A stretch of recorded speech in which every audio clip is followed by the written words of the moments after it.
In this episode of The Beginner's Guide to the Lord of the Rings, we'll answer these questions. How did Middle-earth have light? What was Melkor's first attack? What are the Two Trees of Valinor? Why and how are Elves and Men different? Where did Dwarves come from? Who created the Eagles and the Ents? Welcome.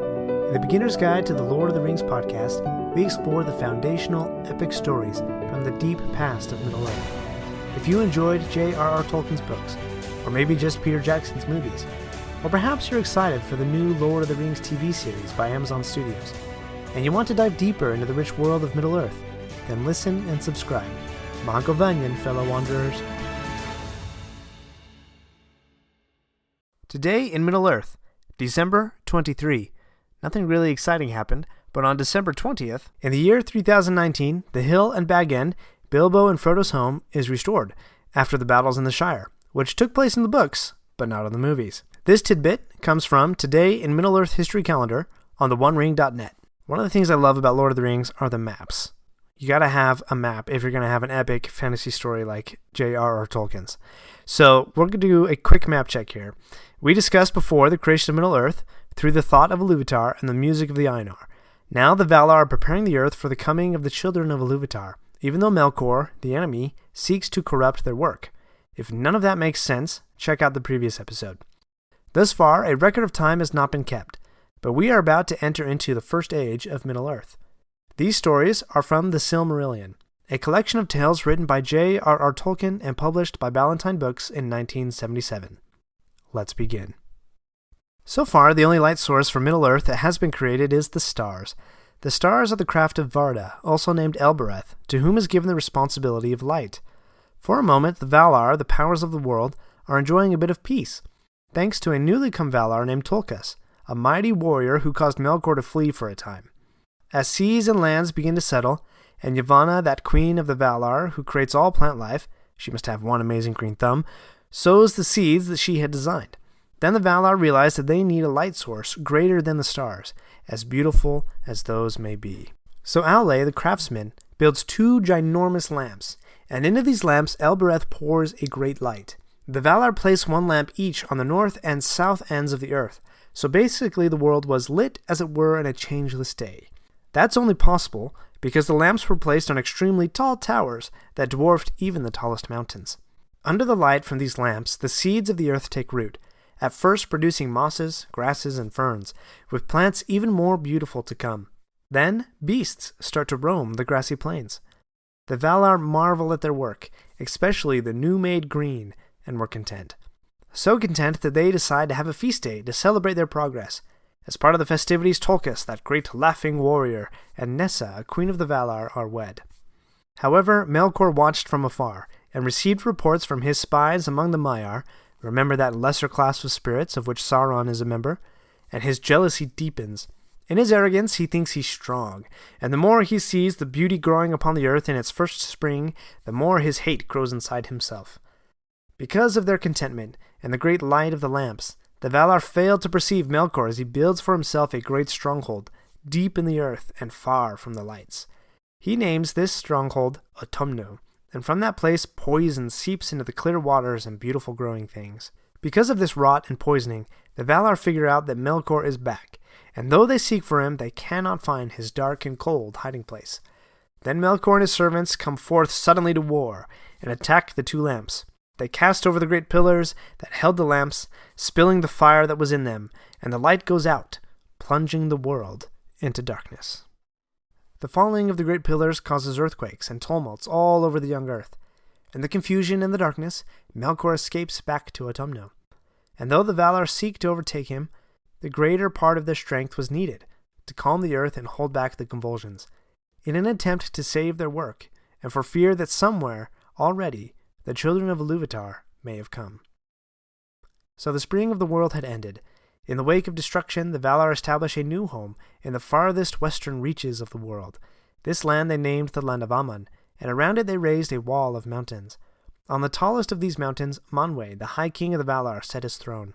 This mountain is called Tenecatil, and around it the Valar established their new home, which they call Valinor. In Valinor there stood a green hill, on the grass of which Yavanna sat and began to sing a song of power. She sings of all growing things. Nearby, Nienna, the great mourner, waters the hill with her tears. The other Valar gather in a circle near the hill to listen to Yavanna sing. As the song continues, 2 slender shoots sprout from the hill. These grow and become fair and tall, and begin to blossom with beautiful flowers. These saplings are the 2 trees of Valinor. Now, Tolkien makes a compelling statement about these 2 trees, quote, "About their fate all the tales of the elder days are woven." This will be important to remember, as nearly all the rest of the tales in the Silmarillion tie back directly to these 2 trees, and even more in particular, the light that these trees produce. But we'll get to that. The elder of these trees is named Telperion. He has leaves of dark green and shining silver, so that it appears that from his leaves a dew of silver light was ever falling. You have encountered many images of trees inspired by and reminiscent of Telperion. In the court of Minas Tirith stood a white tree, which was a descendant of another great tree created in remembrance of Telperion. Remember that symbol that Aragorn bears on his armor and banner? It's a silver tree, beset with 7 silver stars, in memory of Telperion and other great trees in this lineage. The gates of Moria also had silver trees on them, invoking yet again the image of the silver tree of Valinor. The younger of these trees is named Laurelin. Her leaves appear to be young green, with edges of glittering gold, flowers clustered together like yellow flames, from which spills a golden rain upon the ground. Now, if you'll indulge a little speculation here, I haven't seen this confirmed anywhere, but when I read the description of Laurelin, the golden tree, I'm reminded of the huge Malorn trees in Lothlorien. Lorien is the place where Aragorn and Frodo meet Galadriel. Because of the golden imagery, the golden trees and leaves, Galadriel's golden hair, etc., I can't help but wonder if there's some connection between the trees of Lothlorien and the golden tree of Valinor. Each tree's light would grow from dim to bright, back to dim, during a 7-hour cycle. Yet each tree was offset from the other, so that while one was at its brightest, the other was not. Yet twice a day, the lights mingled for an hour in a sort of gentle, soft light. So when Telperion, the elder silver tree, first blossomed, it was called the opening hour, and that is how time began to be counted. Around these trees, Elbereth created wells, in which she stored the silver dews of Telperion and the golden rains from Laurelin into shining lakes that were to all the land of the Valar as wells of water and of light. If you're following closely the news regarding Amazon Studios' Lord of the Rings on Prime, they recently released a picture of a white figure standing outside a white city with 2 shining trees in the distance. There's some debate, but I think that image is of the 2 trees of Valinor, and somehow that will factor into the show. I will post the image to the Beginner's Guide to the Lord of the Rings Facebook page. This time became known as the Days of the Bliss of Valinor, and began the count of time, and still the coming of the elves, the firstborn, drew nigh. We're not done yet. If you like this episode, please leave a review and share with your friends. And remember to subscribe if you haven't already. We'll be right back. Do you ever find yourself thinking about who would win in a fight between Goku and Superman? Hi, I'm James Gavsey, and on the Who Would Win show, me and my co-host Ray ignore anything important happening in the outside world and debate fictional battles between characters from comics, movies, and video games. We got a new show every week, and almost always am I the winner. Yeah, not true, Ray. In the past, we've discussed such matches as Captain America versus Darth Vader, Solid Snake versus the Iron Giant, classic matchups like RoboCop versus Terminator, and even the Muppets versus Sesame Street. That one was crazy. So if you're a fan of geek culture and love a spirited debate, check out the Who Would Win show wherever you get your podcasts, or check us out at whowouldwinshow.com. I need to back up in time a little bit and bring us back to Iluvatar at the moment after which the Valar, whom we've been discussing, came down to shape the world in preparation for Iluvatar's children. Iluvatar sat in thought for a while, on his own, in silence. His thoughts were on the creation of his children, the Elves and Men, and in what ways they would be similar and in what ways different. The elves, in the mind of Iluvatar, would have the gift of greater beauty and bliss than men, and in some ways the nature of the elves is more like the Valar, even if not as powerful. One of the most significant similarities of the elves with the Valar is that the elves experience immortality, or rather they cannot die of old age or sickness, but only of being slain or wasting in grief, as we shall learn in the next episode. But even then, their spirits go to the halls of Mandos and Valinor, and can return to the living bodies if so decreed by the Valar. But to men, Iluvatar would give gifts that seem strange to the elves, the first being freedom, or we might say the ability to choose their own way in the world. In their hearts would be a desire to seek beyond this world, and they would find no rest in it, and thus be able to shape their lives outside of the confines of the music of the Ainur. Because of this, Iluvatar knew that they would stray often, and because of this tendency, the elves often felt that men resembled Melkor most of all.